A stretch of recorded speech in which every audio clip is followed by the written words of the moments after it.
Hi there, it is currently the 17th of August, 2014, and what we have been watching across the Western Pacific today is a few tropical waves flaring up out there, and some of them actually do look like they have some sort of circulation, but as of now, models remaining quiet and dry as far as any significant development. Even a wave over towards the Marshall Islands had a little bit of circulation on the latest ASCAT imagery, but just too much dry air inflow flowing around this storm system, and it does look like models continue to keep this one quiet. We did have Invest 95W, a weak low pressure area pushing over the Philippines, brought some rain showers out here through the past 24 hours, even a report of a water spout back on Saturday afternoon off the coast of Cavite City. Good news, this did not move on land, so no damage was reported out of it, but I am sure a lot of people there in the city and across Cavite definitely a little bit surprised by this. Not all that uncommon to see water spouts in the bay. This one just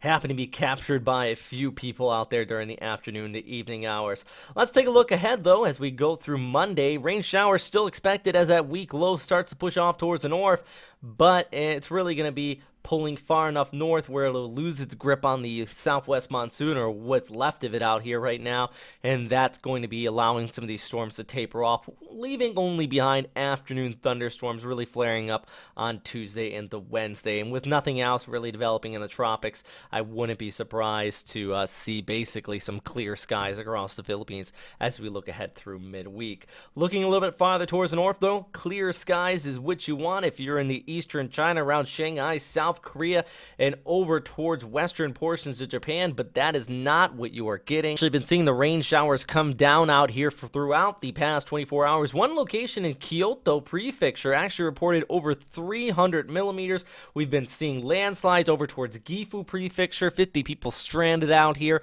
Also heavy rain across South Korea, new low starting to push through here. Latest radar imagery actually from KMA showing these showers approaching the Busan area. Something not just for Sunday evening when I'm making this update, but likely all the way out through Monday. You're going to be seeing these showers continuing to push overhead. Upper level support still showing an upper level trough pushing through the Yellow Sea just off here towards the west, and that's going to allow for sufficient upper level support. You can see it right here. We have that jet streak pushing overhead. Those rain showers down here are associated with that surface level low, so this is just one of those classic westerly storms really getting picked up here, and that's going to push off there towards the northeast. So still expecting showers actually as we look through Monday and the Tuesday for western Japan. Even though the first low pushes off, kind of like a rainy season front setting up here, the next low starts to track in from the west, and that's going to bring some more rain showers before it pushes over towards northern portions of Japan and the Tohoku region. Good news for Tokyo.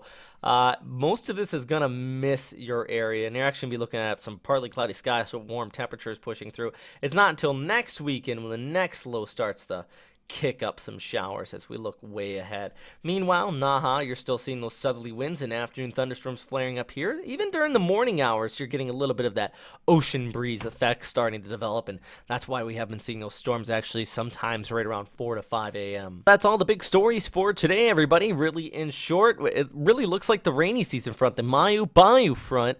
It looks like that's what's developing out here in mid-August. I know that seems really out of place, but it's just the way the monsoon is working right now. This is often a classic case of an El Nino. I know the El Nino is not typically set in or not fully set in, but what we have been seeing is heavy showers and flooding across southern China over towards Japan, and very, very dry conditions across northeastern China. That is typical for an El Nino year.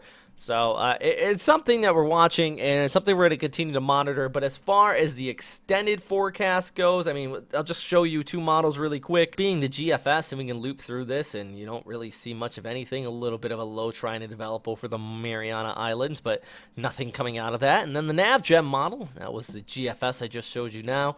Really keeping the tropics quiet. There is a little bit of a low. I mean, if anything's going to develop over the course of the next week, it's that low in the Marshall Islands. I talked about it first, and I said it doesn't have a lot of moisture with it.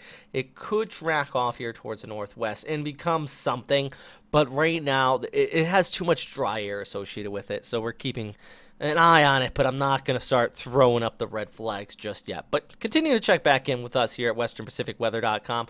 Of course, we will always keep you updated on any changing information, and as always, though, Stay safe out there, everybody. Thanks for watching.